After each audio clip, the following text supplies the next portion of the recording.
اعوذ باللہ من الشیطان الرجیم بسم اللہ الرحمن الرحیم الذین یتبعون الرسول النبی الأمی الذی یجدونہ مکتوبا عندہم فی التوراة والانجیل یأمرہم بالمعروف وینہاہم عن المنکر ویحل لہم الطیبات ویحرم علیہم الخبائث ویضع عنہم إسرهم والأغلال التي كانت عليهم فالذين آمنوا به وعزروه ونصروه واتبعوا النور الذي أنزل معه أولئك هم المفلحون صدق الله العظيم رب اشرح لي صدري ويسر لي أمري واحلل عقدة من لساني يفقهوا قولي. آج اصل میں کسی ایک خاص مقام سے درس قرآن کی بجائے ایک موضوع پر گفتگو ہے، اور وہ موضوع یہ ہے کہ شادی بیاہ کی تقریبات اس کے لیے مسنون طریقہ کیا ہے، اور ہمارے ہاں جو بدعات رائج ہو گئی ہیں، جو اسراف و تبذیر ہو رہی ہے، ان کو ختم کرنے کی کیا سبیل ہے. میں نے ابھی جو آیہ مبارکہ آپ کو سنائی ہے سورہ اعراف کی آیت نمبر 157. پس منظر یہ ہے کہ حضرت موسیٰ علیہ السلام جب اپنی قوم کے 70 سرکردہ افراد کو لے کر کوہ طور پر گئے اللہ سے توبہ کرنے کے لیے کہ ہمارے لوگوں نے جو گوسالہ پرستی کا جرم کیا ہے، اے اللہ تو بخش دے. ہم نے اس کی سزا بھی دے دی ہے، ان لوگوں کو قتل بھی کر دیا ہے اپنے ہاتھوں سے جنہوں نے شرک کیا، مرتد ہو گئے.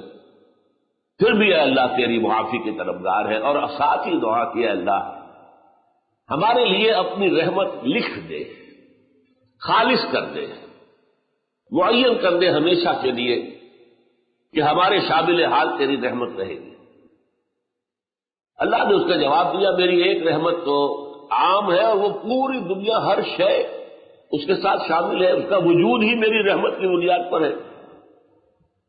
لیکن میری ایک خاص رحمت ہے، وہ میں نے ان لوگوں کے لیے مخصوص کر دی ہے جو میرے رسول نبی امی پر ایمان لائیں گے، ان کی پیروی کریں گے، جن کا ذکر وہ موجود پائیں گے لکھا ہوا اپنی کتاب میں، تورات میں اور انجیل میں. اور وہ جب آئیں گے تو کیا کام کریں گے؟ یہ 3 جوڑے ہیں جن کی طرف توجہ دلانا چاہتا ہوں. یامرہم بالمعروف وینہاہم عن المنکر. پہلے تو یہ کہ وہ نیکی کا حکم دیں گے، بدی سے روکیں گے. دوسرے یحل لہم الطیبات ویحرم علیہم الخبائث. ان کے لیے پاکیزہ چیزوں کو حلال ٹھہرائیں گے اور ناپاک چیزوں کو، گندی چیزوں کو حرام فرما دیں گے. تیسری بات وَيَضَعُ عَنْهُمْ إِصْرَهُمْ وَالْأَغْلَالَ الَّتِي كَانَتْ عَلَيْهِمْ. اور ان کے کندھوں پر جو بوجھ پڑے ہوئے ہوں گے اور ان کی گردنوں میں جو توق پڑے ہوئے ہوں گے، ان سے انہیں نجات دلائیں گے. آخری ٹکڑا یہ ہے فالذین آمنوا بہ، تو جو لوگ ان پر ایمان لائیں گے، وعزروہ، ان کی تعظیم کریں گے، ونصروہ، اور ان کے مشن میں ان کے دست و بازو بنیں گے، مدد کریں گے، واتبعوا النور الذی انزل معہ، اور اس نور کا اتباع کریں گے جو ان کے ساتھ نازل کیا جائے گا، یعنی قرآن حکیم. اولئک ھم المفلحون، وہ ہوں گے کامیاب ہونے والے. یہ جو آخری ٹکڑا ہے جس میں کہ ہر مسلمان کے حضور کی نسبت سے 4 فرائض سامنے آئے. فالذین آمنوا بہ، ایمان، وعزروہ، تعظیم، ونصروہ، اور ان کی مدد کرے، یعنی ان کے مشن میں ان کے دست و بازو بنے، واتبعوا النور الذی انزل معہ، اور اس نور کا اتباع کرے جو ان کے ساتھ نازل کیا جائے گا، یعنی قرآن حکیم. یہ 4 حقوق ہیں حضور کے جو مجھ پر، آپ پر عائد ہوتے. اس پر چھوٹے سے ٹکڑے پر میرا ایک کتابچہ ہے مکمل، یہی کراچی میں کوئی 30 سال پہلے میں وہ تقریر کی تھی. نبی اکرم صلی اللہ علیہ وسلم سے ہمارے تعلق کی بنیادیں.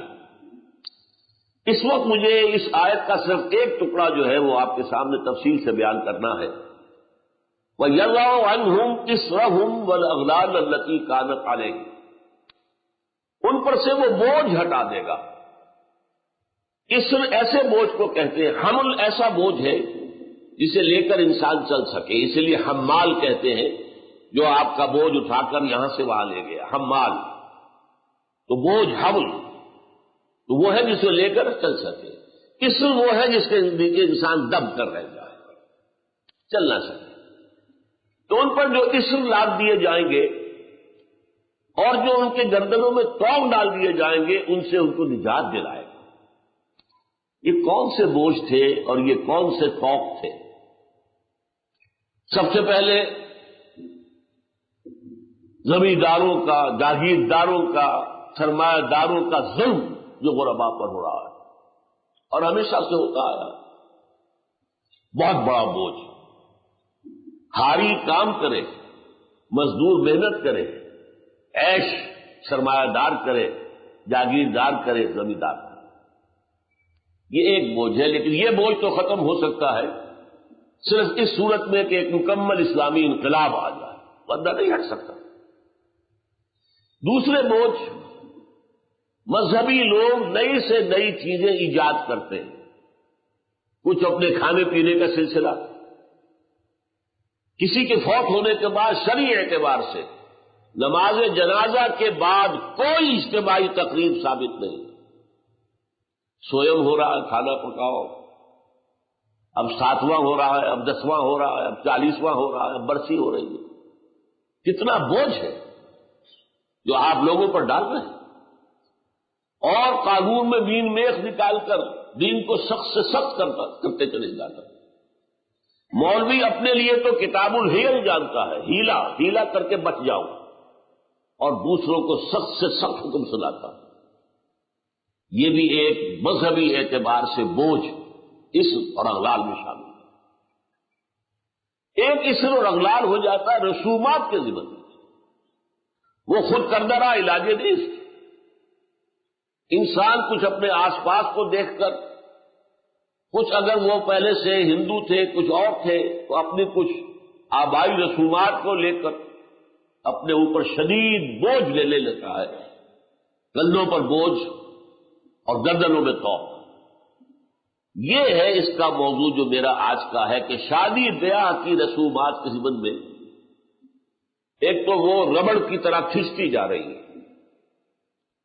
دعوتیں ہو رہی ہیں، یہ ابھی رشتہ کرنے گئے ہیں تو دعوت ہے، اب شادی کی تاریخ لینے گئے ہیں تو دعوت ہے، پس رہا ہے بیٹی والا، نکاح کرنے گئے ہیں تو دعوت ہے، ولیمہ ہے، اور نہ معلوم کتنی، جس میں نہ صرف پیسے کا ضیاع ہے بلکہ لوگوں کے اوقات کا ضیاع ہے۔ آپ کریں گے کوئی دعوت پر کوئی نہیں جائے گا آپ کا دوست یا عزیز، تو آپ کو شکایت ہوگی۔ اب وہ جا رہے ہیں کراچی جیسے شہر کے اندر، جا رہے ہیں، جانا آنا بیٹھنا، اور ابھی دسترخوان نہیں کھلا ہے، ابھی فلاں نہیں آئے ہیں، ابھی فلاں نہیں آئے ہیں، یہ سارا وقت، اینڈ ٹائم از منی۔ پھر یہ کہ خرچ کے اندر دو درجے ہیں، ایک اسراف اور ایک تبذیر۔ اسراف تو یہ ہے کہ ضرورت کی جگہ پر ضرورت سے زیادہ خرچ کیا جائے۔ خوراک آپ کی ضرورت ہے، لیکن ایک سالن روٹی سے بھی وہ ضرورت پوری ہوتی ہے۔ کئی کئی کورسز کے ڈنرز، عام گھروں میں بھی کئی کئی سالن پک رہے، یہ اسراف ہے۔ اپنے کپڑوں سے بڑے بڑے جو ہے وہ المارے بھرے ہوئے، وارڈروب کے وارڈروب بھرے ہوئے، یہ سارا کیا ہے؟ اسراف ہے۔ ایک چھت تو ضروری ہے اپنے اوپر ہونا، لیکن ایکڑوں میں پھیلے ہوئے محل، یہ اسراف ہے۔ اسراف سے بڑھ کر تبذیر ہے، اسراف سے بھی منع کیا گیا ہے، لیکن اس سے آگے بڑھ کر تبذیر، ان المبذرین کانوا اخوان الشیاطین، اتنا سخت لفظ۔ مبذرین تو شیطانوں کے بھائی ہیں۔ مبذر کہتے ہیں اس کو کہ جو بلا ضرورت اپنے دولت کے اظہار کے لیے پیسہ خرچ کر رہا، بلا ضرورت۔ دولت کا اظہار مطلوب ہے، شان و شوکت کا اظہار مطلوب ہے، بچی کی شادی ہے تو پوری کوٹھی جو ہے جگمگا رہی ہے بجلی کے کمکموں سے، اور اسے شیطان کے بھائی کیوں کہا گیا؟ دیکھیے شیطان کا سب سے بڑا ہیلا کیا ہے؟ شیطان لوگوں کو لڑانا چاہتا ہے، یرید الشیطان ان یوقع بینکم العداوۃ والبغضاء، شیطان تو یہ چاہتا ہے تمہارے مابین دشمنی اور بغض پیدا کرتا ہے، اور یہ دشمنی اور بغض پیدا کرنے کا اتنا مؤثر ذریعہ ہے، جس سیٹھ کے محل میں اس کی بیٹی کی شادی ہو رہی ہے، اس کا کوئی ڈرائیور بھی ہوگا، اس کا کوئی باورچی بھی ہوگا، اس کا کوئی پہرے دار بھی ہوگا، جس کے گھر میں اس کی بچی بوڑھی ہو رہی ہوگی اس لیے کہ اس کے ہاتھ پیڑے کرنے کے لیے اس کے پاس کچھ نہیں۔ وہ جب دیکھے گا یہ اسراف اور یہ تبذیر اور یہ دولت پانی کی طرح بہتی ہوئی، اس کے دل کی کیفیات کیا ہوگی؟ کیا اسے موقع ملے گا تو وہ سیٹھ کا پیٹ نہیں بھاڑے گا؟ فطری نتیجہ ہے، دشمنی پیدا ہوگی، بغض پیدا ہوگا، یہ احساس پیدا ہو جائے گا ہیوز اور ہیو ناٹس کا، جس کی بنیاد پر کہ دنیا میں کمیونزم کی تحریک اٹھی اور اب پھر اٹھے گی دوبارہ۔ اگر اسلام میدان میں نہ آیا تو کیپٹلزم جو گلوبلائزیشن کی شکل اختیار کر رہا ہے، اسی سطح پر کوئی جوابی رد عمل پیدا ہوگا۔ بہرحال ایسے لوگوں کے اندر ایک ہوک سی اٹھتی ہے کہ یہ کیا ہو رہا ہے۔ مسجدوں میں ہم بات سنتے ہیں کل مومن اخوۃ، تمام مسلمان تو آپس میں بھائی بھائی ہے، کیا میں اور یہ بھائی ہیں آپس میں؟ یہ جو اسر اور اغلال ہے، جیسا کہ میں ابھی عرض کر رہا تھا، امیروں کے لیے خاص طور پر نو دولتی امیر جو ہیں ان کے لیے تو یہ اپنی دولت کے اظہار کا موقع ہے۔ غریبوں کے لیے خاص طور پر جو سفید پوش غریب ہے، لوور مڈل کلاس کا، اس کے لیے یہ اتنا بڑا بوجھ بن گیا ہے، اس لیے کہ جتنے کھانے آپ نے کھول دیے ہیں کھانا پوری اسے بھی کرنی پڑتی ہے۔ وہ سوچتا ہے میری بچی کیا کہے گی؟ یہ قریب میں شادی ہوئی تھی اور کوٹھی جو ہے بقعہ نور بنی ہوئی تھی، میرا باپ کیا دو جھاجریں بھی لا کر نہیں لٹکا سکتا؟ جو کچھ ہو رہا ہے کسی نہ کسی درجے میں انہیں کھانا پوری کرنی پڑتی ہے، اور جو بوجھ ان پر پھر پڑتا ہے اس کا آپ تصور نہیں کر سکتے۔ جس شخص کے ہاں 3-4 بیٹیاں ہو جائیں اس کی راتوں کی نیند حرام ہو جاتی ہے۔ کیسے ان کے ہاتھ پیلے کروں گا؟ کہاں سے لاؤں گا؟ ڈاکہ ماروں گا؟ کیا کروں گا؟ کہاں سے کروں گا؟ یہ ہے اسر اور اغلال جو خاص طور پر اس معاملے میں آج ہمارے معاشرے کے اندر ایک ناسور بن گیا۔ اس کے ضمن میں اصلاح کا معاملہ بہت عرصے سے سوچا جا رہا تھا، بلکہ میں نے سب سے پہلے یہ چیز کراچی میں دیکھی تھی کہ مسجدوں میں نکاح کا سلسلہ شروع کیا گیا، لیکن پھر بعد میں مجھے معلوم ہوا یہ تو ہیرا پھیری ہے، نکاح مسجد میں اور دعوت پر انٹرکانٹیننٹل ہو رہی ہے کسی جا کر کسی ہوٹل کے اندر، تو الٹی مصیبت ہو گئی کہ رشتہ دار پہلے جائے جامعہ بن نوریہ اور وہاں جا کے نکاح میں شریک ہو، اور پھر جائے کسی اور ہوٹل کے اندر وہاں شریک ہوئی، تو ایک مصیبت دگنی ہو گئی بجائے اس کے کہ اس سے کوئی بدن کم ہوا۔ بہرحال میں جب 1965 میں منتقل ہوا لاہور، اور اس وقت سے میں نے اپنی بنیاد پر ایک تحریک کا آغاز کیا۔ میں نے کہا تھا میری شعوری زندگی 50 برس سے زائد کی ہے۔ پہلے میری وہ زندگی گزری ہے جماعت اسلامی کے ساتھ، جمعیت طلبہ کے ساتھ، لیکن جب میں وہاں سے علیحدہ ہوا کچھ انتظار کرتا رہا کہ جو اور بڑے لوگ علیحدہ ہوئے ہیں وہ کوئی کام شروع کرے تو میں بھی ان کے ساتھ شریک ہو جاؤں، لیکن جب کوئی نہیں کر سکا تو پھر 1965 میں نے کہا کہ اب جو بھی کچھ کرنا ہے مجھے اپنی قبر میں جانا ہے، اللہ نے مجھ سے پوچھنا ہے۔ میں یہ کہہ کر نہیں چھوٹ جاؤں گا کہ مولانا اصلاحی صاحب نے کوئی جماعت قائم نہیں کی، شیخ سلطان احمد صاحب نے ابھی باقاعدہ حیات ہیں، اللہ تعالیٰ انہیں اور عمر دے، صحت دے، کوئی جماعت شروع نہیں کی، تو میں کیا کرتا؟ نہیں، مجھے تو اپنی خبر میں جانا۔ تو پھر میں نے جو تحریک شروع کی ہے میں اس کو 1965 سے شمار کرتا ہوں۔ وہاں جب میں نے درس دینے شروع کیے تو ظاہر بات ہے کہ میرے درس کے نتیجے میں ایک حلقہ پیدا ہوا جو مجھ سے محبت کرنے والے لوگ تھے، بعض میں وہ محبت اتنی شدید تھی کہ اسے عقیدت کے لفظ سے بھی تعبیر کیا جا سکتا ہے۔ اب جب ان کے ہاں شادی کا موقع آتا تھا تو کہتے تھے کہ آپ نکاح پڑھا۔ میں کہتا تھا بھائی میں نے تو کبھی نکاح نہیں پڑھایا، نہ میں نکاح پڑھانا جانتا ہوں، کیا اس کے لوازم ہیں؟ دیکھے نہیں۔ جب میرے ایک بہت قریبی ساتھی نے کہا کہ یہ میری بیٹی کی خواہش ہے جس کا نکاح ہونا ہے، میں نے ہتھیار ڈالے، نکاح کا میں نے سلسلہ شروع کر دیا، اور میں اپنے ہر نکاح جو میں پڑھاتا تھا اس کے ساتھ تقریر کرتا تھا، اور اس جو بھی وہاں پر تبذیر اور جو فضول خرچی ہوتی تھی، اسراف، اس کے خلاف اس کی مذمت کرتا تھا۔ لوگ سن لیتے تھے، رسومات کی مذمت کرتا تھا، لوگ سن لیتے تھے، گردن جھکا لیتے تھے، لیکن پرنالہ وہی کا وہی رہتا تھا۔ اگلی شادی ہوگی تو ہوگا، وہ کیا کرے، عورتیں نہیں مانتی، گھروں میں راج عورتوں کا ہے، خواتین کا۔ پھر میں نے طے کیا 1973 کے اندر، اب میں کسی محفل نکاح میں شریک نہیں ہوں گا جو مسجد میں نہ ہو۔ آج تک قائم ہوں اس پر، 31 برس بیت چکے۔ پھر مسجد میں نکاح پڑھاتا تھا، لوگ جا کر پھر دعوت دے دیتے تھے۔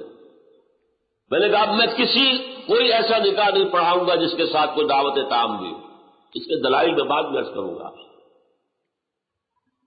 پھر میں نے یہ کہا آخری بات کہ میں جو ہے نکاح نہیں پڑھاؤں گا جب تک فلاں فلاں شرطیں پوری نہ ہوں۔ تو اس سے وہ پھر تحریک اللہ کے فضل و کرم سے چلی ہے، اور اس کے اصول کیا وہ جان لیجیے۔ بلکہ اس سے پہلے یہ کہ پس منظر میں اصلاحی کوششیں جو ہوئی ہیں ان کا بھی اجمالی تذکرہ ہو جائے۔ سب سے پہلی بات تو یہ کہ ہر شخص واز کہنے والا کہتا تھا سادگی ہونی چاہیے، سادگی ہونی چاہیے، سادگی ہونی چاہیے، لیکن غور کیجئے آپ کہ سادگی ایک بے معنی لفظ ہے۔ غریب کی سادگی کچھ اور ہے، امیر کی سادگی کچھ اور ہے، جھگی میں رہنے والے کی سادگی کچھ اور ہے، اور محل میں رہنے والے کی سادگی کچھ اور ہے۔ اس کو کوئی معنی نہیں ہے، مہمل لفظ، کوئی معین مفہوم نہیں۔ پھر کچھ قانون سازی کا سہارا لیا گیا۔ مرحوم جنرل ضیاء الحق صاحب کے زمانے میں قانون سازی کی گئی، اس سے زیادہ مہمان نہیں ہونا چاہیے، اس سے زیادہ خرچہ نہیں ہونا چاہیے، اس سے زیادہ جہیز نہیں ہونا چاہیے۔ لیکن یہ قانون سازی جو ہے اس کا صرف ایک فائدہ، اور وہ پولیس والوں کو پہنچا کہ ان کے لیے بڑی بڑی تیزیں جو دیگیں ہیں اٹھا کے لے گئے اور انہوں نے مزے سے کھائی بیٹھ کر، یا یہ کہ کوئی مکمکا ہو گیا تو پیسے لے کے چلے گئے اور اس سے کچھ حاصل نہیں۔ پھر یہ کہ ضیاء الحق صاحب بھی انہوں نے مہمانوں کی تعداد 500 رکھی تھی، لیکن پھر ایسی شادیوں میں خود شریک ہوئے جہاں ہزاروں مہمان ہوتے تھے، اس لیے کہ وہ ان کی سیاسی ضرورت تھی۔ ان کے جو سیاسی حلیف ہیں، بڑے بڑے وڈیرے ہیں، بڑے بڑے جاگیردار ہیں، ان کے ہاں تو جانا پڑے گا، اور وہاں جو ہے ہزاروں لوگ، لہذا یہ اسکیم بھی بری طرح فیل ہو گئی۔ اگرچہ ضیاء الحق صاحب کو کریڈٹ دیا جانا چاہیے، انہوں نے اپنی ہاں شادی اپنی بچی کی جو کی ہے خالص سادگی سے کی۔ ڈاکٹر عبدالحی عارفی مرحوم رحمت اللہ علیہ ان کو یہاں سے بلایا تھا، کوئی دعوت نہیں، انہوں نے خود تو عمل کیا، لیکن وہ سیاسی مصلحتوں کی وجہ سے وہ عمل قرار نہیں سکے۔ اس پر پھر میں نے غور جب شروع کیا تو میں نے کہا کوئی ایسی بنیاد ہونی چاہیے چٹان کی طرح مضبوط، جس پر کہ ایک اصلاحی عمل کی تعمیر کی جائے۔ آپ کو کوئی بہت ہی اونچی منزل بنانی ہے تو آپ اس کی دیکھتے جگہ، سوائل کیسا ہے، اسٹرینتھ کتنی ہے، وہ وزن اٹھا سکتا ہے کہ نہیں اٹھا سکتا۔ تو اسی طریقے سے کوئی اگر اصلاحی تعبیر کرنی ہے تو اس کی بنیاد ہونی چاہیے۔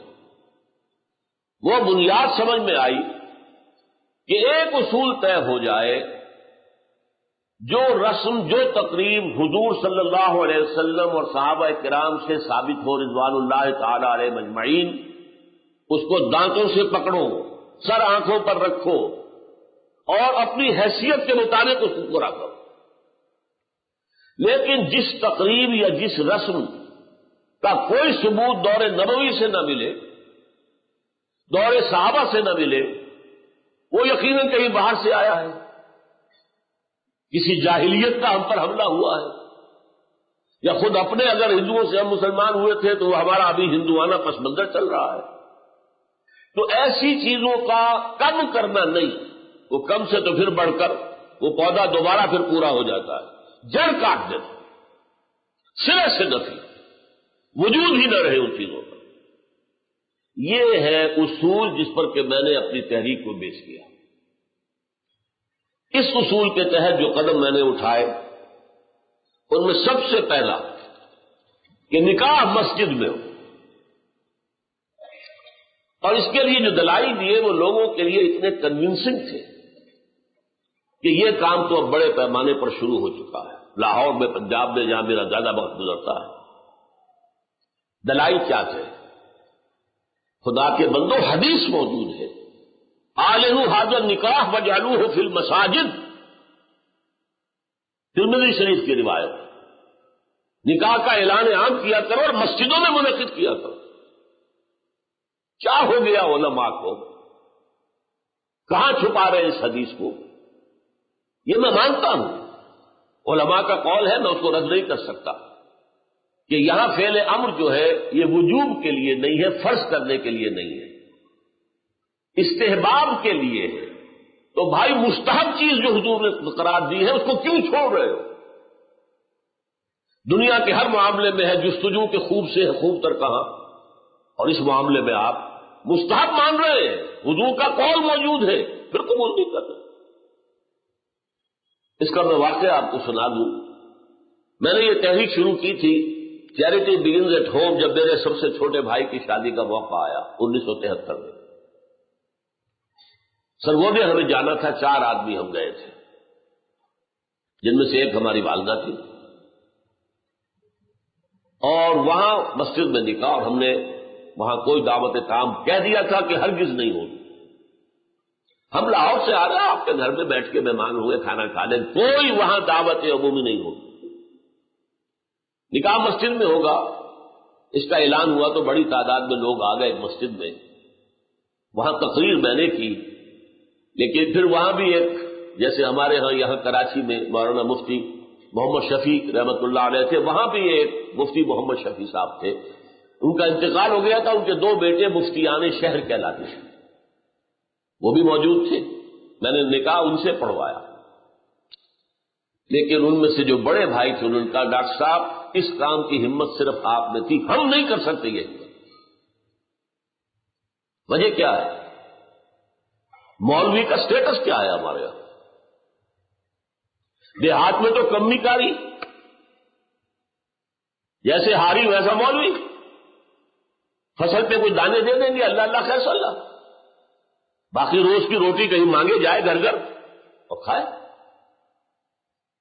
شہروں کے اندر بھی مسجدوں کے علماء ہوتے ہیں باوقار باعزت، لیکن مساجد کی مجلسیں منتظمہ بھی تو ہوتی ہے نا. کیسے کہیں گے یہاں آؤ، میں نہیں آؤں گا تمہارے یہاں نکاح پڑھانے کے لیے؟ کیسے کہیں گے؟ حدیث رسول کے ہوتے ہوئے. بہرحال اس پر لوگوں کو شرم بھی آئی، احساس کیا انہوں نے کہ واقعی بات صحیح ہے. پھر میں نے غیرت کو چیلنج کیا. دیکھو عیسائیوں میں اب تک یہ رسم موجود ہے، انہوں نے اپنے چرچ اور پادری کی یہ عزت برقرار رکھی ہے کہ شہزادی کی شادی ہو یا شہزادے کی ہو، چرچ میں ہوگی. کوئی پادری ان کا بغل میں کتاب دبا کر بیٹھا ہوا انتظار نہیں کرے گا کہ عصر کا وقت تھا نکاح کا، بیٹھے مولوی صاحب ابھی بارات نہیں آئی، بیٹھے بیٹھے سوکھ رہے ہیں.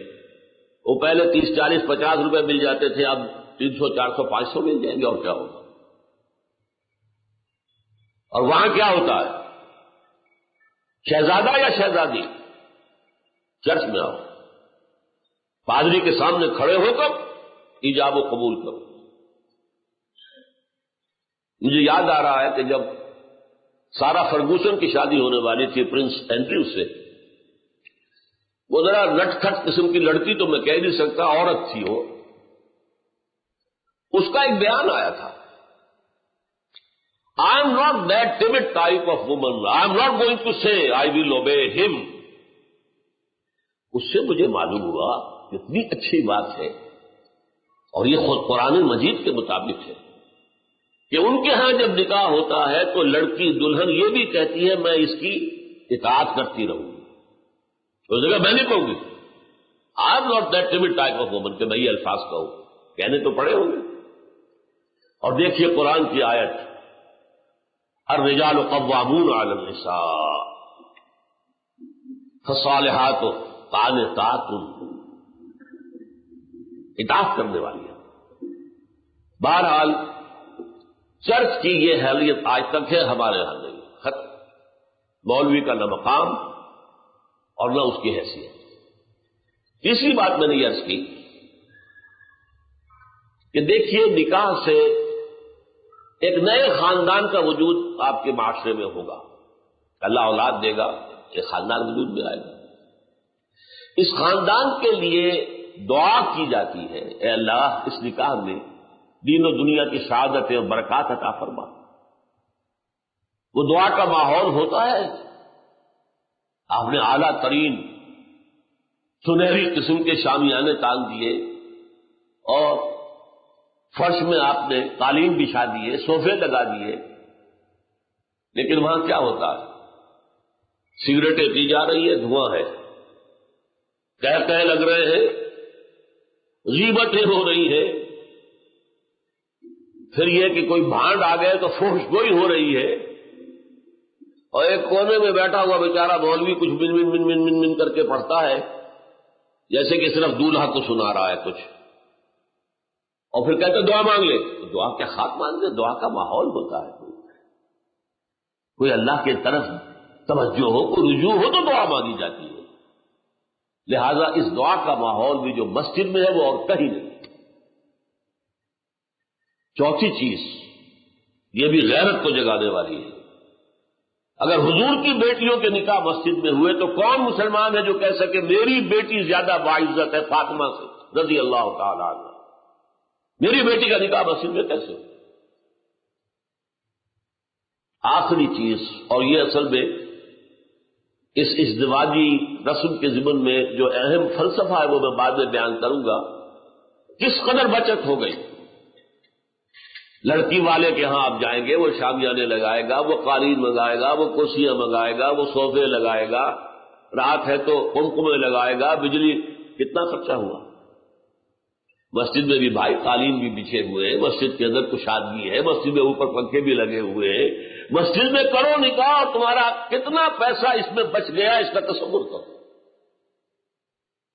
بہرحال یہ تمام دلائل ایسے تھے کہ جس کی بنا پر پہلی بات تو لوگوں نے بڑی آسانی سے مان لی. دوسری بات یہ تھی لڑکی والوں کی طرف سے نکاح کے موقع پر کوئی دعوت نہیں, قطعاً ثابت ہی نہیں. شادی کی دعوت صرف ایک ہے اور وہ ولیمہ ہے, صرف ایک. اور دیکھیے ولیمہ کیوں ہے؟ لڑکا جو ولیمہ دیتا ہے اس لیے کہ اس کا گھر آباد ہوا ہے, اس کے ہاں اصل خوشی ہے. لڑکی والوں کے ہاں خوشی نہیں ہوتی. زیادہ سے زیادہ آپ کہہ سکتے ہیں سائی آف ریلیف کہ ایک ذمہ داری کا بوجھ تھا آج وہ اتر گئی, اللہ کا شکر ہے. بس خوشی ہو سکتی ہے, گھر سے بچی نکل رہی ہے. کوئی جانور بھی 6-7 سال آپ کے ہاں رہ جائے تو آپ کو اس سے کتنا انس ہو جاتا ہے. قربانی کا جانور آپ چند دن پہلے لے آئیں اور بچے جو ہے مانوس ہو جائیں تو بچے پچھاڑے کھاتے کہ کیسے ذبح کر رہے ہیں, اور وہ لختے جگر نورے چشم آج گھر سے نکل گئے. ماؤں کو غشی کے دورے پڑ رہے ہیں, بہن بھائی رو رہے ہیں, دلہن رو رہی ہے, باپوں کی آنکھیں بھی نم ہو جاتی ہیں. خوشی کا موقع نہیں ہے. اور پھر دیکھیے تماشا, نکاح کے موقع پر چھوارے کون لائے گا؟ لڑکے والے. اور مرغ پلاؤ کس سے کھائیں گے؟ لڑکی والوں سے. تو ذرا عقل کے ناخن لو, جو تمہیں مرغ پلاؤ اور متنجن کھلا سکتا ہے وہ چھوارے نہیں بانٹ سکتا. یہ کیا ہے؟ یہ وہی ہے ہندوانہ پس منظر اور ہمارا اسلامی پس منظر, دونوں یہاں گڑبڑ ہو گئے. اور اس کے ضمن میں آپ کو ایک خوشطبی کے طور پر یہ بات بتا دوں کہ میوات کے علاقے میں جو مسلمان رہتے تھے، جہاں شدھی کی تحریک شروع ہوئی تھی اور جس کی اصلاح کے لیے پھر تبلیغی جماعت کا آغاز ہوا، وہاں وہ لوگ تھے کہ جو کبھی بڑے بوڑھے کسی ان کے آباء و اجداد میں سے کسی مسلمان صوفی ولی اللہ کے ہاتھ پر ایمان لے آئے، لیکن نہ تعلیم نہ تربیت، کلمہ ہی نہیں آتا تھا، اسے یہ کلمہ جماعت کہتے تھے، اس کو تبلیغی جماعت کو کلمہ پارٹی، جا کے کلمہ سکھاتے تھے لوگ۔ ان کے ہاں سنا ہے نام بھی ایسے ہوتے تھے، آدھا ہندو نام آدھا مسلمان نام۔ وہ لاہور میں ایک بزرگ بھی ہے جن کا کہ اس بھی ہوتا ہے، مادھو لال حسین،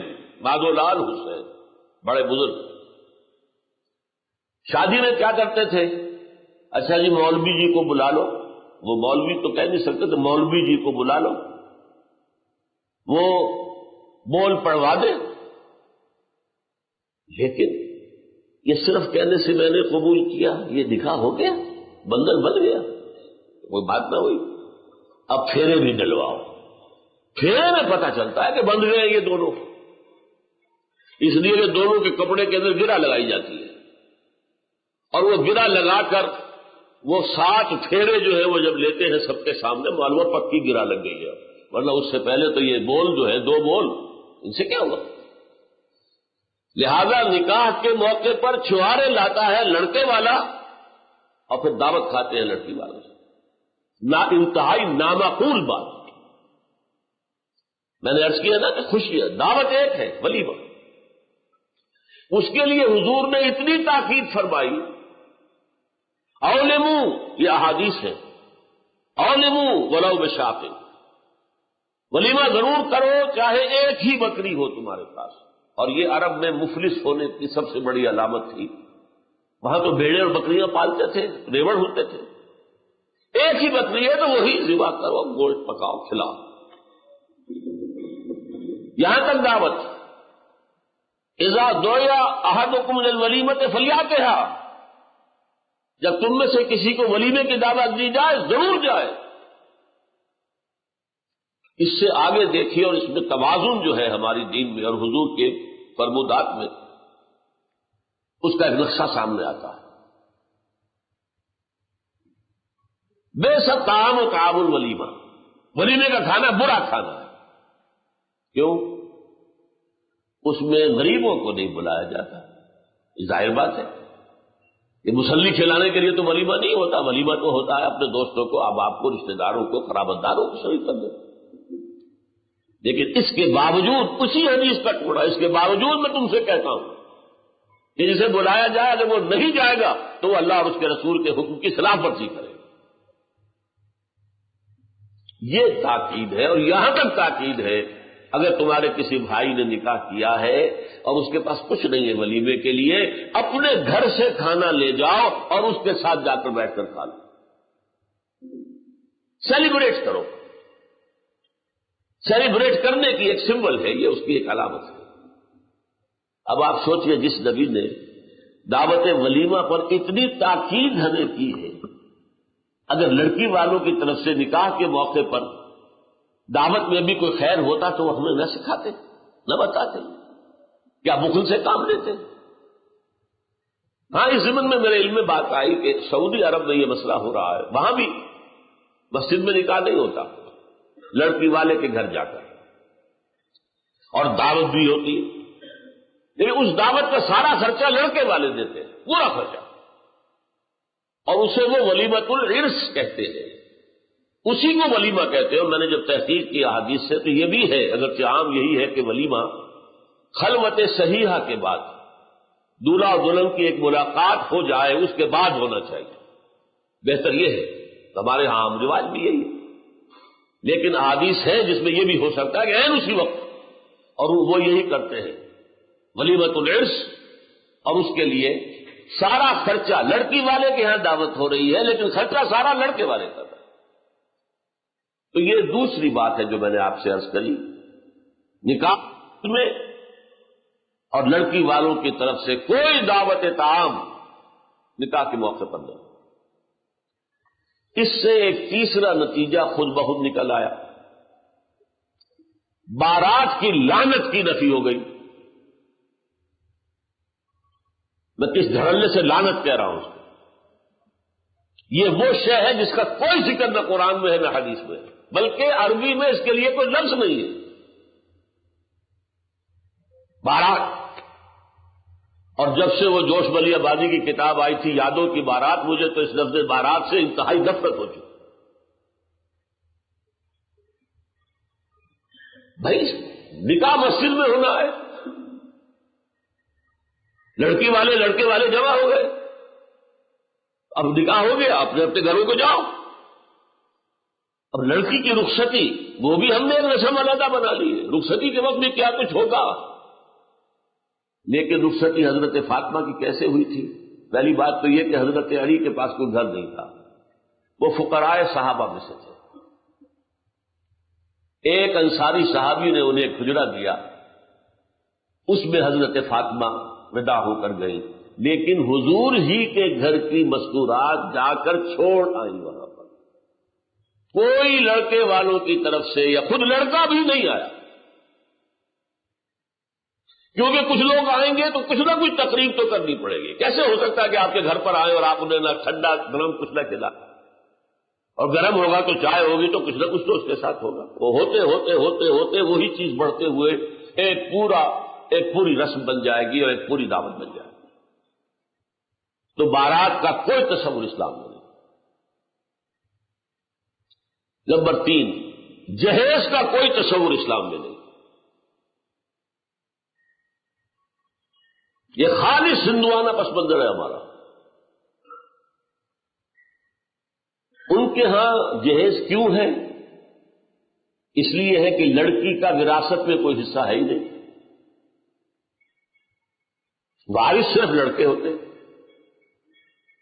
بلکہ ان کے ہاں راجپوتوں میں اور ہمارے ہاں بھی جاگیرداروں میں روایت ہے کہ بیٹوں میں بھی تقسیم نہیں ہوتا.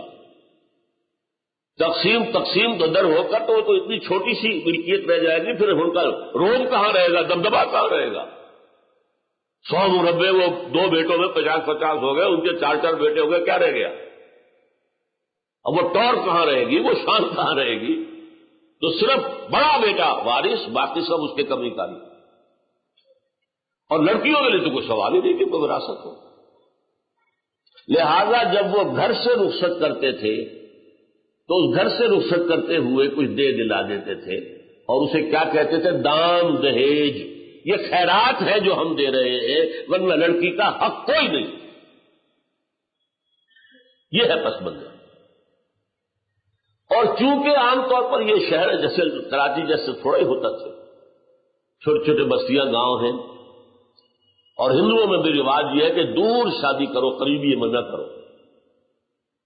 لہذا ایک گاؤں سے دوسرے گاؤں جانا ہے اور وہاں جہیز سے لدے پھندے مالے غنیمت لے کر واپس آنا ہے، اور راستے میں چوری چکاری ڈاکے کا خطرہ ہے، لہذا جتھا لے کر جاؤ. یہ بارات ہے، یہ جنج جو ہے یہ بارات اس لیے جتھا جائے تاکہ جو مال غنیمت وہاں سے لانا ہے اس کی حفاظت کا بندوبست ہو جائے. اسلام میں کوئی جہیز نہیں، قطعاً کوئی جہیز نہیں. البتہ اس معاملے میں ہمارے ہاں جو ایک مغالطہ ہے وہ سمجھ لیجیے. حضرت فاطمہ کا جہیز رضی اللہ تعالی عنہ، اس جہیز کا لفظ وہاں پر استعمال کر کے جنہوں نے بھی کیا ہے ظلم اٹھایا ہے امت کے اوپر. حضرت فاطمہ کے جہیز کی بنیاد پر اب لاکھوں روپے کا جہیز جو ہے، اور نمبر کیا کچھ لاکھوں، کیا کار جا رہی ہے، یہ جا رہا ہے وہ جا رہا ہے. ایک کروڑ پتی کے گھر سے نکل کر ایک دوسرے کروڑ پتی کے گھر میں جا رہی ہے تو کروڑوں لے کر جا رہی ہے. حضرت فاطمہ کے جہیز کی حقیقت کیا تھی یہ سمجھ لیجیے. جب شادی کا وقت آیا ہے تو حضور نے حضرت علی کو بلایا، پوچھا علی تمہارے پاس کچھ مہر دینے کے لیے کچھ پیسے ہیں؟ عرض کیا حضور میرے پاس کچھ نہیں ہے. پھر کہہ رہا ہوں میں وہ فقراء صحابہ میں سے جیسے ابو الدرداء تھے، سلمان فارسی تھے، ابو ذر غفاری تھے، یہ فقراء صحابہ ہیں، درویش منش. حضور نے کہا تمہارے پاس وہ ایک زرہ ہوتی تھی. جی ہاں زرہ تو ہے، لیکن حضرت علی نے جواب کیوں دیا نفی میں کہ زرہ کوئی دولت تو نہیں ہے، وہ تو جہاد کے لیے ایک اسلحہ ہے. فرمایا جاؤ اسے بیچو یا گروی رکھو اور قرض دے کر آؤ، اس لیے کہ بہرحال مہر تو شرط ہے، مہر تو دینا۔ وہ گئے اپنی زرہ لے کر بازار میں، حضرت عثمان نے 30 درہم میں خرید لی۔ اور عجیب بات دیکھیے، چند دنوں کے بعد وہ ہدیتاً واپس کر دی۔ اس وقت خرید لی کہ اگر میں یہ کہوں گا کہ نہیں یہ رہنے دو، میں تمہیں پیسے دیتا ہوں، تو حضرت علی کی عزت نفس کو ٹھیس پہنچتی کہ یہ مجھے خیرات دے رہے ہیں۔ اس وقت خریدی ہے 30 درہم میں، پھر ہدیتاً بعد میں پیش کر دی۔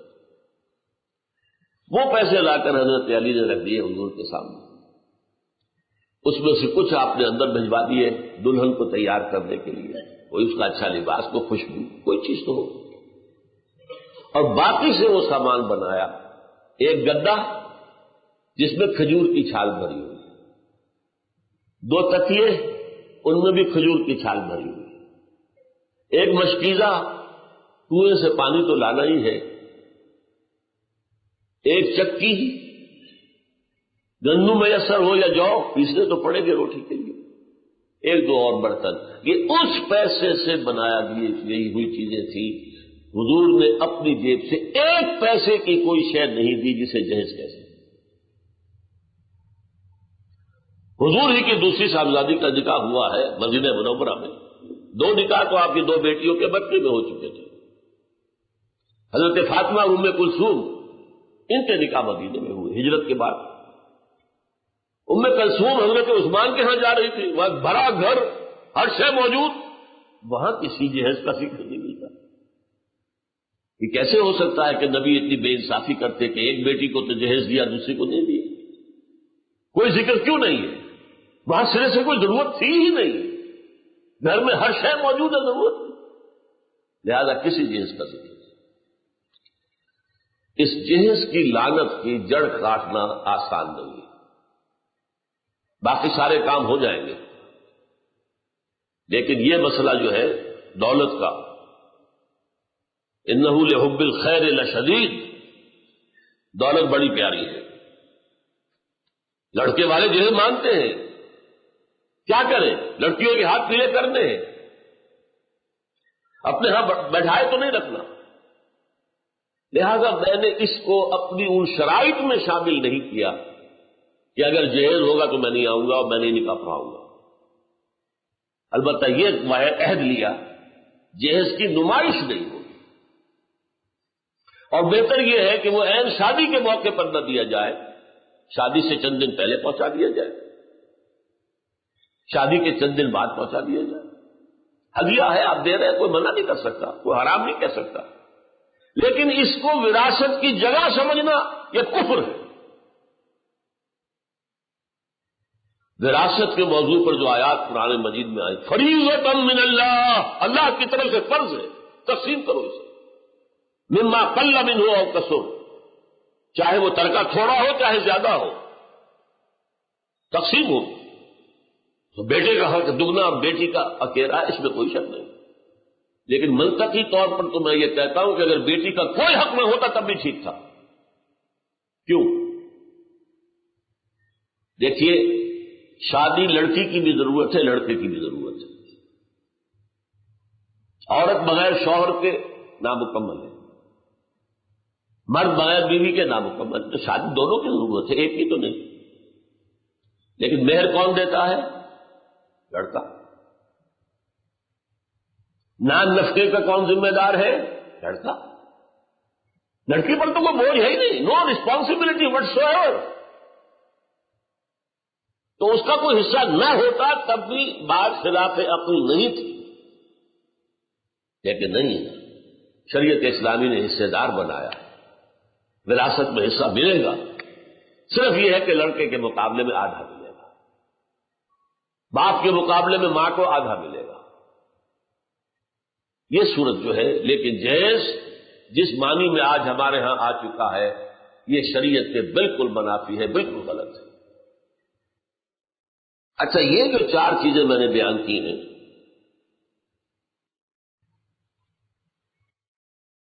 ان سب میں اگر آپ نے غور کیا ہو تو بٹوین دی لائنز جو فلاسفی ہے وہ کیا ہے؟ وہ فلسفی یہ ہے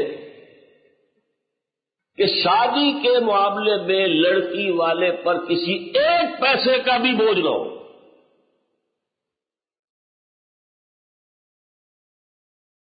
لڑکی والے نے، ماں باپ نے بچی کو پالا ہے، پوسا ہے، کوئی تعلیم دلائی ہے، کوئی تہذیب دی ہے، اب وہ لڑکی آپ کے حوالے کر رہے ہیں. بے شرمی ہے، انتہائی بے غیرتی ہے کہ آپ مزید کو طلب کریں.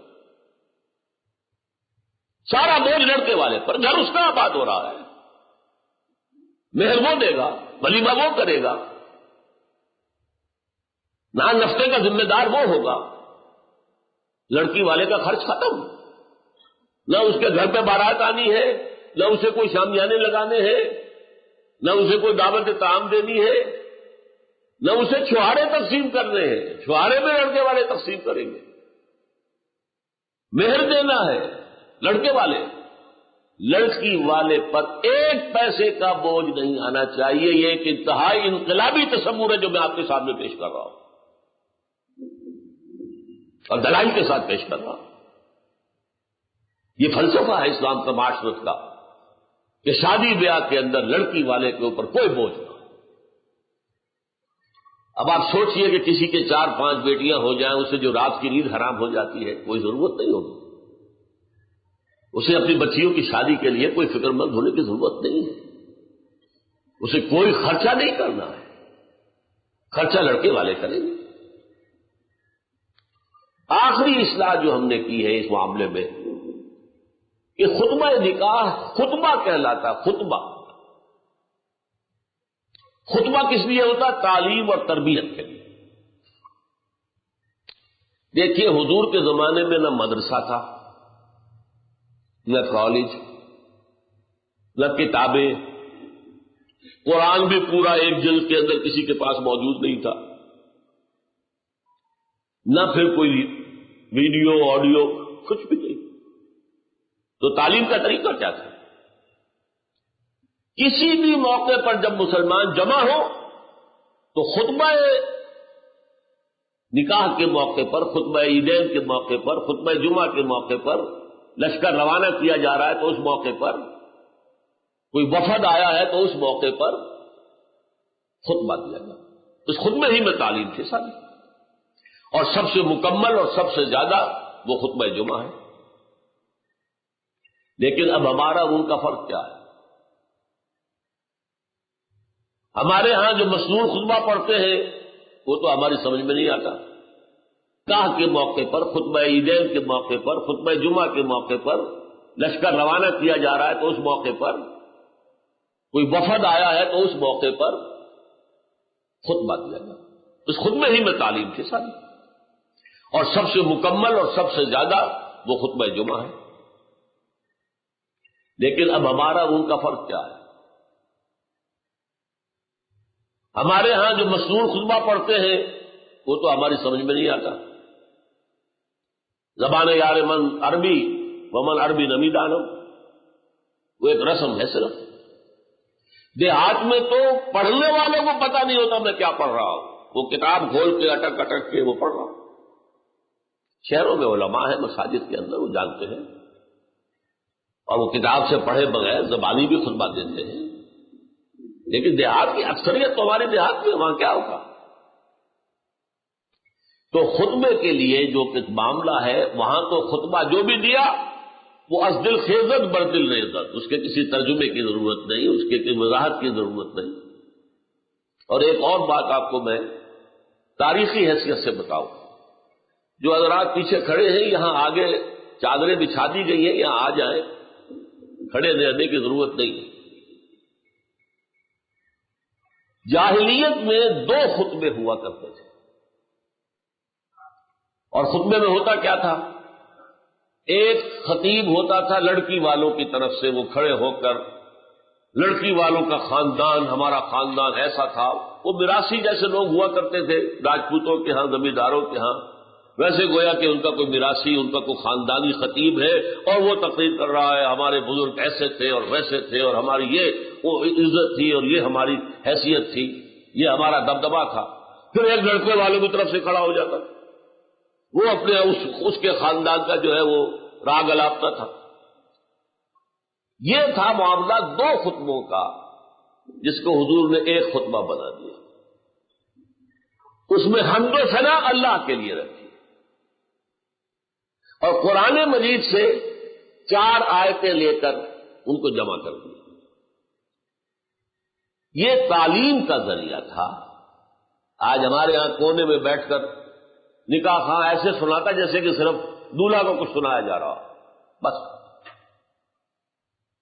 وہاں کھڑے ہو کر خطبہ دیا جاتا تھا، خطبہ کھڑے ہو کر دیا جاتا، میں کھڑے ہو کر خطبہ دیتا رہا ہوں، اب تو اپنی قبر کی تکلیف کی وجہ سے معذور ہوں، لہذا بیٹھ کر خطبہ دیتا ہوں، کھڑے ہو کر خطبہ دیا، اور کم سے کم یہ ہے کہ اس کا ترجمہ، اس کی کچھ وضاحت وہاں بیان کی جائے۔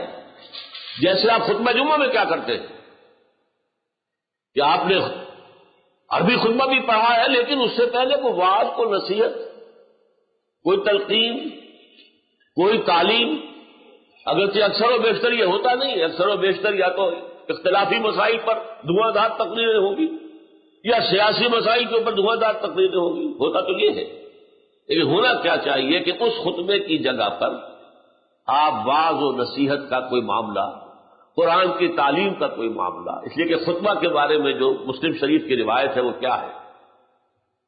خطبہ جمعہ کے بارے میں کان للنبی صلی اللہ علیہ وسلم خطبتان یجلس بینہما، حضور کے خطبہ جمعہ کے 2 حصے ہوتے تھے، 2 خطبے ہوتے تھے جس کے درمیان آپ تھوڑی دیر کے لیے بیٹھتے تھے، جیسے ہمارے خطیب بیٹھتے تھے۔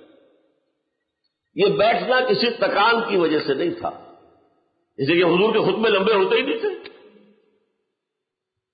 یہ بیٹھنا در حقیقت علامت ہے کہ یہ 2 خطبے ظہر کی 2 رکعتوں کے قائم مقام ہیں۔ ظہر کی 4 رکعتیں ہیں، جمعے میں 2 رکعتیں ہیں، 2 رکعتوں کے قائم مقام یہ 2 خطبے۔ اس خطبے میں کرتے کیا تھے؟ یقرأ القرآن ویذکر الناس، قرآن پڑھتے تھے خطبے کے اندر، لمبی لمبی صورتیں پڑھتے تھے، آپ سورۃ القیامہ پوری پڑھ رہے ہیں، سورہ سجدہ پوری پڑھ رہے ہیں، اور لوگوں کو تذکیر کر رہے ہیں قرآن کے ذریعے سے۔ تذکیر خود بخود ہو رہی ہے، عربی ان کی زبان ہے، حضور کے قلب مبارک سے بات نکلی ہے، دہان مبارک سے نکلی ہے، ان کے دلوں میں اتر گئی۔ تو اس خطبے کے ساتھ یہ ہے کہ اس کا ترجمہ، اس کا مفہوم کسی نہ کسی درجے میں بیان کیا جائے۔ اب وہ میں تھوڑا سا آپ سے عرض کر دوں، یہ 3 حصے اس خطبے کے ہیں، 2 مسنون ہیں، تیسرے کا اضافہ علماء نے کیا ہے۔ پہلا حصہ وہ ہے جو حضور کے ہر خطبے میں ہوتا تھا، خطبہ جمعہ ہو، خطبہ عیدین ہو، خطبہ نکاح ہو، لشکر بھیج رہے تو خطبہ ہو، اگر قبرستان میں ابھی قبر تیار ہونے میں کچھ وقت ہے تو جہاں آپ خطبہ دیتے تھے کہیں بھی خطبہ ہے تو وہ پہلا حصہ تو اس میں ہوگا، اس لیے کہ اس میں ہمارے ایمان کا لب لباب، اس کا خلاصہ، ہمارے اسلام کی جڑ اور بنیاد، اس کا اعادہ ہے، اس کو دہرایا جا رہا ہے، اس کو تازہ کیا جا رہا ہے۔ اب دیکھیے میں ذرا اگر جلدی میں اس خطبے کے حصے کو پڑھوں گا تو آپ سب کو معلوم ہوگا کہ آپ کے دماغ میں بھی وہ ٹیپ چل رہی ہے، اس لیے کہ آپ ہر جمعے میں سنتے۔ الحمدللہ الحمدللہ نحمدہ ونستعینہ ونستغفرہ ونؤمن بہ ونتوکل علیہ ونعوذ باللہ من شرور انفسنا ومن سیئات اعمالنا من يهده الله فلا مضل له ومن يضلل فلا هادي له ونشهد ان لا اله الا الله وحده لا شريك له ونشهد ان سيدنا ومولانا محمدا عبده ورسوله صلی اللہ علیہ وسلم۔ کچھ یاد آتا چلا گیا کہ نہیں؟ اب دیکھیے معنی کیا ہے، قل ہم شکر ثنا تعریف اللہ کے لیے، ہم بھی اسی کی حمد کرتے ہیں، تعریف کرتے ہیں، ثنا کرتے ہیں، اسی سے مدد مانگتے ہیں۔ ایک حدیث میں آیا اذ استعنت فاستعن باللہ، اگر تمہیں مدد کی ضرورت ہو اللہ سے مدد مانگو، دے جاؤ کسی انسان کے پاس، اللہ سے مدد مانگو۔ الحمدللہ نحمدہ ونستعینہ ونستغفرہ، اسی سے ہم اپنے گناہوں کی معافی چاہتے ہیں، ونؤمن بہ، اسی پر ہمارا یقین، ونتوکل علیہ، اسی پر ہمارا توکل ہے، دار و مدار ہے، انحصار ہے۔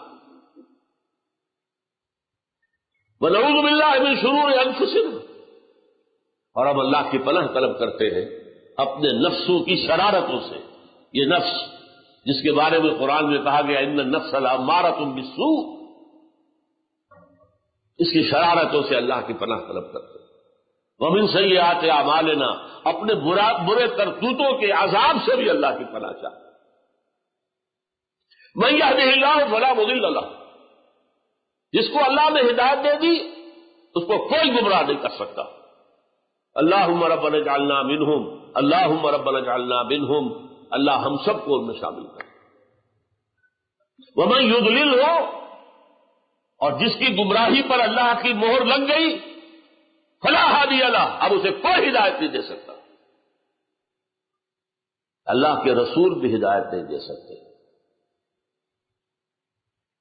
اختیار ہدایت کا اللہ کے ہاتھ میں. انک لا تہدی من احببت ولکن اللہ یہدی من یشاء، اے نبی آپ ہدایت نہیں دے سکتے جسے چاہیں، یہ تو اللہ فیصلہ کرتا ہے. کون طالب حق ہے کہ اسے ہدایت دی جائے؟ خامخواہ خنزیروں کے آگے موتی بکھیرنے سے کیا حاصل ہے؟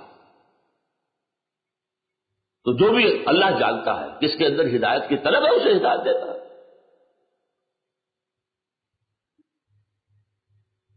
وَمَن يُضْلِلْهُ فَلَا هَادِيَ لَهُ، جس کو اللہ گمراہ کر دے اس کو کوئی ہدایت دینے والا نہیں. اللہم ربنا لا تجعلنا معهم، اے اللہ ہم میں سے کسی کو ان میں شامل نہ کر دی. یہ ایمان کا لب لباب ہے، خلاصہ ہے. اگر سمجھے لوگ تو ایمان تازہ ہو گیا، ایمان کی تجدید ہو گئی.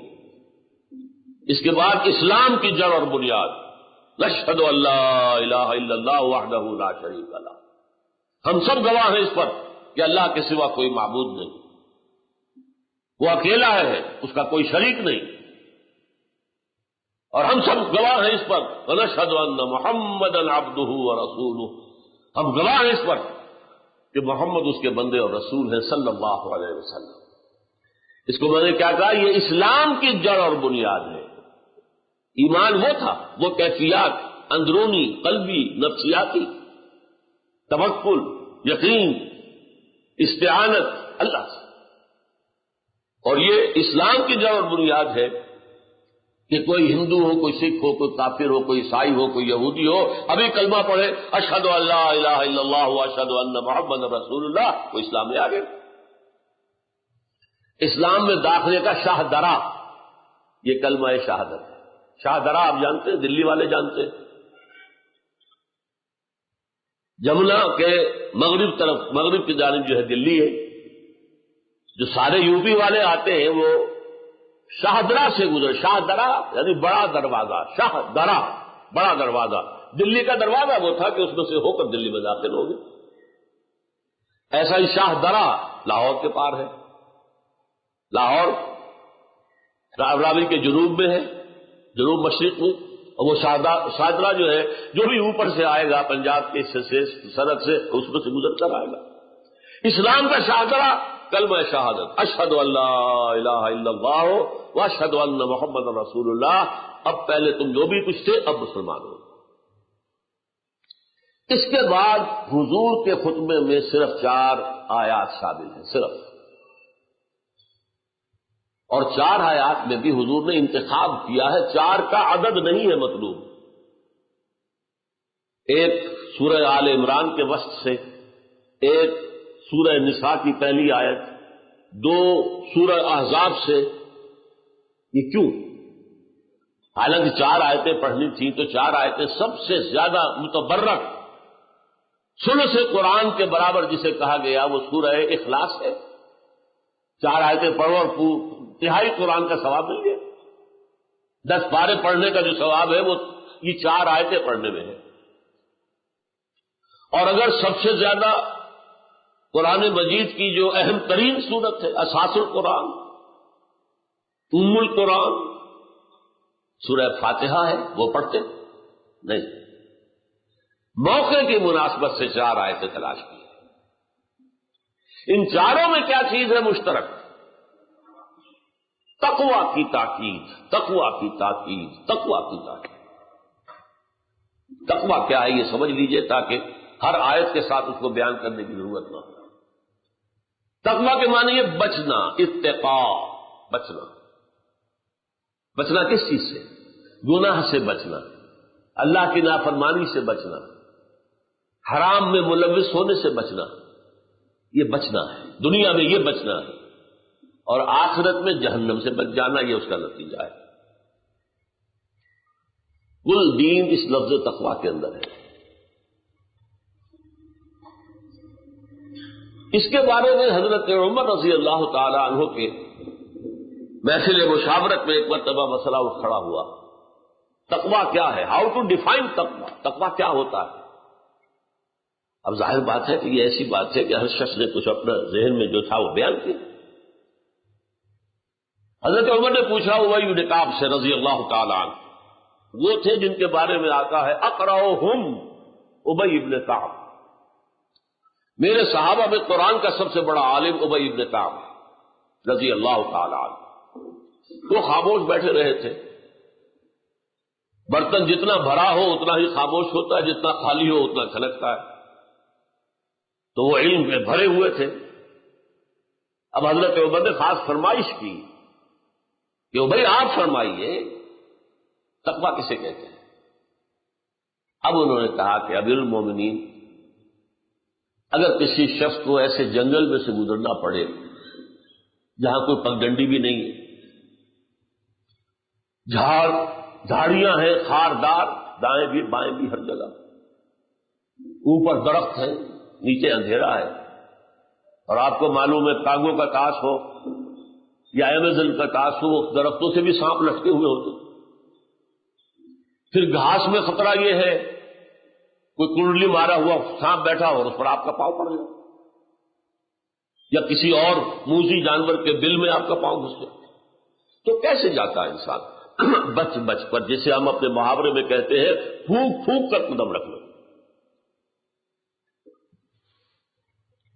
اسی طرح امیر المومنین، یہ دنیا بھی ایک خاردار جنگل ہے، ہر طرف گناہ کی جھاڑیاں ہیں، ترغیبات ہیں، اس میں سے انسان اس طرح گزر جائے اپنے کپڑوں کو سمیٹ کر کہ کسی جھاڑی میں الجھ نہ جائے، اور محفوظ دیکھ کر پاؤں رکھے، کہیں بھی وہ پاؤں حدود شریعت سے نہ نکلنے پائے، کہیں وہ کسی گناہ کے سانپ کے اوپر پاؤں نہ پڑ جائے۔ اس کا نام تقویٰ ہے۔ یہ تقویٰ، اب آپ سوچئے اگر دکاندار میں نہیں ہے تو وہ جھوٹی قسمیں کھائے گا، کم ماپے گا کم تولے گا۔ اگر سرکاری ملازم میں نہیں ہے رشوتیں لے گا، سائلوں کو جتنا پریشان کرے گا اتنی ہی رشوت زیادہ ملے گی، نچوڑو گے جتنا اتنا ہی نکلے گا۔ پھر سرکاری املاک اگر کوئی اس کے تصرف میں ہے تو ان کے اندر خیانت کرے گا، اختیارات میں خیانت کرے گا، اور اگر سیاست دانوں میں نہیں ہے تو جو ہمارے ملک کا بیڑا غرق ہوا ہے وہ سب کے سامنے کیوں ہوا؟ یہ تقویٰ نہیں ہے، یہ احساس ہی نہیں ہے کہ مجھے مر کر اللہ کے حضور میں حاضر ہونا ہے، جواب نہیں کرنی، ایک ایک پیسہ جو کمایا ہے بتانا ہوگا کہاں سے کمایا۔ لن تزولا قدم ابن آدم، اللہ تعالیٰ کی عدالت کے کٹہرے سے کسی آدم کے پاؤں ہل نہیں سکیں گے، کھڑا رہنا پڑے گا، حتیٰ یسأل عن خمس، یہاں تک کہ 5 چیزوں کا حساب لے لیا جائے۔ عن عمرہ فیما افنا، عمر ہم نے دی تمہیں 70-80 برس، کہاں فنا کی، کس کام میں لگے رہے۔ وعن شبابہ فیما ابلا، خاص طور پر شباب کا دور، امنگوں کا دور، قوت کا دور، وہ کہاں گلائی تم نے اپنی جوانی۔ وعن مالہ من این اکتسبہ وفیما انفقہ، مال کا حساب دو، کہاں سے حاصل کیا تھا، حلال سے یا حرام سے، اور خرچ کہاں کیا تھا، علل و تللوں میں، عیاشیوں میں، اسراف اور تبذیر میں۔ اور آخری سوال سب سے کڑا، سب سے سخت، وَأَمَّا عَمِلَ فِيمَا عَلِمَ، جو علم تم نے حاصل کیا اس میں عمل کتنا کیا۔ درس قرآن آپ ہر مہینے یہاں سن لیتے ہیں، کبھی اپنا جائزہ بھی لیا کہ اس سے ہماری زندگیوں میں کوئی تغیر آیا؟ ہم نے اپنے کاروبار میں سے حرام کو نکالنے کا فیصلہ کیا، ہم نے اپنی معاشرت کے اندر سے غیر اسلامی چیزیں ختم کی، ہم نے کہیں شرعی پردہ نافذ کیا۔ زیادہ علم وبال بن جائے گا، وبال، جیسے زیادہ دولت وبال بنے گی، ایک ایک پیسے کا حساب دینا ہے۔ یہاں کے انکم ٹیکس آفیسر سے آپ ڈرتے ہیں، وہاں کیا ہوگا؟ تو یہ تقویٰ جو ہے معاشرے میں کیسے آئے گا جب تک کہ گھر میں نہ ہو؟ گھر وہ چار دیواری ہے جہاں بچہ پل رہا ہے، بڑھ رہا ہے، پرورش پا رہا ہے۔ اگر اس گھر کے اندر تقویٰ ہے تو یہی بچہ جب ابھر کر آئے گا، معاشرے میں آئے گا، کاروبار کرے گا، کوئی اور ملازمت کرے گا تو ان میں تقویٰ ہوگا۔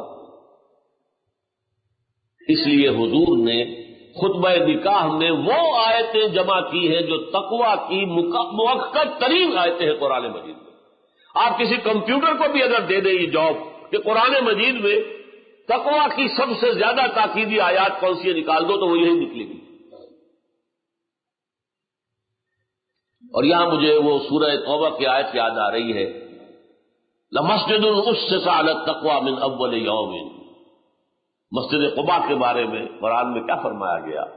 وہ مسجد جس کی بنیاد ہی رکھی گئی ہے تقویٰ پر، پہلے دن سے، جس نکاح کی بنیاد تقویٰ پر ہو، ظاہر بات ہے کہ اس خاندان میں تقویٰ ہے۔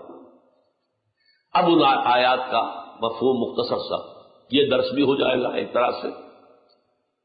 پہلی آیت، اور یہ میرے نزدیک قرآن مجید کی سب سے زیادہ تاکیدی آیت ہے، یا ایھا الذین آمنوا اتقوا اللہ حق تقاتہ، اے ایمان والو اللہ کا تقویٰ کرو جتنا کہ اس کے تقویٰ کا حق ہے۔ صحابہ گھبرا گئے، ہمارا قرآن کا پڑھنا سننا کچھ اور ہے، ان کا سننا پڑھنا کچھ اور ہے۔ وہ سنتے ہی اپنے آپ کو تولتے تھے، ہم پورے اتر سکتے کہ نہیں؟ ہم تو سن کر ثواب حاصل کرتے ہیں، اللہ اللہ خیر سننا، کچھ ثواب ہو گیا، کچھ لذت سماعت حاصل ہو گئی، بس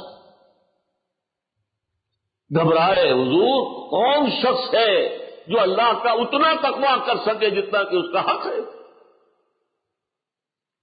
اللہ کا حق حضور خود فرماتے ہیں، ما عبدنا کا حق کا عبادتک وما عرفنا کا حق کا معرفتک۔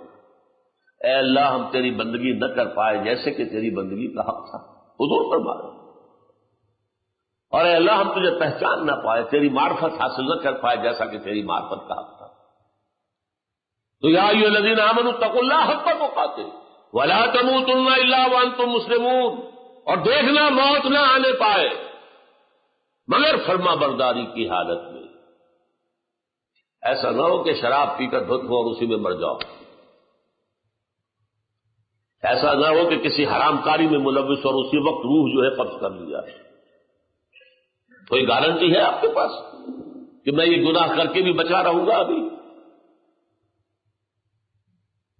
ایک بہت بڑے شاعر لکھنؤ کے، ان کی موت کیسے واقع ہوئی تھی؟ رات کے 2-3 بجے کہیں نکلے ہیں شراب خانے سے، شراب میں دھت نشے میں گرے ہیں سڑک پر، اور ساتھ جو بدرو گندے پانی کی نالی بہ رہی تھی اس میں گرے، وہاں سے لاش برآمد ہوئی۔ تو مت مرنا مگر حالت فرما برداری۔ اب آپ سوچئے میرے پاس ضمانت ہے کہ ابھی 10 سال میرے پاس ہے یا 1 سال اور ہے، آپ کے پاس ضمانت ہے؟ ابھی تو میں جوان ہوں، موت کہاں سے آ جائے گی؟ نہیں، کیا پتہ یہاں سے ہم نکلے اور کوئی ایکسیڈنٹ ہو اور ہماری لاش گھر پہنچ جائے، کیا بات؟ دفتر سے نکلے، گھر سے نکلے دفتر کے لیے، شام کو نہیں لوٹے، تشویش ہوئی، گمان ہوا کسی دوست کے یہاں چلے گئے ہوں گے، ساری رات نہیں آئے، تو اب ڈھونڈ پڑی، ہسپتالوں کا دورہ کیا، پولیس اسٹیشن کا دورہ کیا، تو کہیں کسی کولڈ اسٹوریج میں لاش پڑی ملی۔ یہ ہوتا ہے یا نہیں؟ تو اگر میں طے کر لوں کہ نہیں مروں گا مگر حالت فرما برداری میں، تو اس کا مطلب کیا؟ کوئی لمحہ بھی نافرمانی میں بسر نہ ہو، مبادا اسی لمحے موت آ جائے۔ اب اس سے زیادہ تاکید سوچئے ممکن ہے؟ جب صحابہ گھبرا گئے تھے وہ بات نامکمل رہ گئی، کہ حضور کون حق ادا کر سکتا ہے تقویٰ کا؟ اللہ۔ تو پھر جب سورہ تغابن کی آیت نازل ہوئی فاتقوا اللہ ما استطعتم، تو تقویٰ کرو اللہ کا جس حد تک تمہاری استطاعت میں ہے، تب ان کی جان میں جان آئی۔ اپنے امکانی حد تک تو ہم کر سکتے، اللہ کا حق ادا نہیں کر سکتے۔ دوسری آیت سورہ نساء کی پہلی آیت ہے، اور وہ نکاح کی تقریب کے اعتبار سے بہت مناسب ہے، مناسبت رکھنے والی ہے۔ مناسب تو سبھی آیات ہیں لیکن مناسبت رکھنے والی۔ یا ایھا الناس اتقوا ربکم الذی خلقکم من نفس واحدۃ وخلق منها زوجها وبث منهما رجالا کثیرا ونساء۔ اے لوگو، یہاں یا ایھا الذین آمنوا نہیں کہا، اے لوگو، یہ بعد میں بتاؤں گا کیوں کہا اے لوگو۔ اے لوگو، اپنے اس رب کا تقوی اختیار کرو جس نے تمہیں ایک جان سے بنایا، اسی سے اس کا جوڑا بنایا آدم اور حوا، اور ان سے کثیر تعداد میں دنیا میں انسانوں کو، مردوں کو، عورتوں کو پھیلا دیا۔ 6 ارب سے زیادہ آبادی ہے اس وقت دنیا کی، 600 کروڑ سے زیادہ۔ کون ہے یہ؟ آدم اور حوا کی اولاد۔ اور ظاہر بات ہے کہ اہل ایمان بھی آدم اور حوا کی اولاد ہیں، تو ہندو بھی تو آدم اور حوا کی اولاد ہے، عیسائی بھی تو انہی کی اولاد ہے، یہودی بھی تو انہی کی اولاد ہے۔ اس وجہ سے یہاں یا ایھا الناس کہا، اے لوگو، اپنے اس رب کا تقوی اختیار کرو جس نے تمہیں ایک جان سے بنایا، اسی سے اس کا جوڑا بنایا، اور ان دونوں سے کثیر تعداد میں مردوں اور عورتوں کو پھیلا دیا۔ اب مناسبت کیا تھی؟ نکاح میں کیا ہوتا ہے؟ آدم کا ایک بیٹا، حوا کی ایک بیٹی، اسی رشتہ ازدواج میں منسلک ہو رہے ہیں، انہیں بھی اللہ اولاد دے گا اور آدم کی نسل آگے بڑھے گی۔ لیکن نوٹ کیجئے اس آیت میں دوسری مرتبہ پھر فرمایا واتقوا اللہ الذی تساءلون بہ والارحام، پھر دیکھو تقویٰ کرو اس اللہ کا جس کا ایک دوسرے کو واسطہ دیتے ہو۔ اس قدر پیارے انداز ہے، فقیر مانگتا ہے تو اللہ کے نام پر۔ آپ کو اپنے کسی دوست سے کہنا ہے بھائی میرا یہ کام ضرور کرنا ہے، ضرور کرنا، خدا کے لیے بھول نہ جانا، کس کا واسطہ دیا؟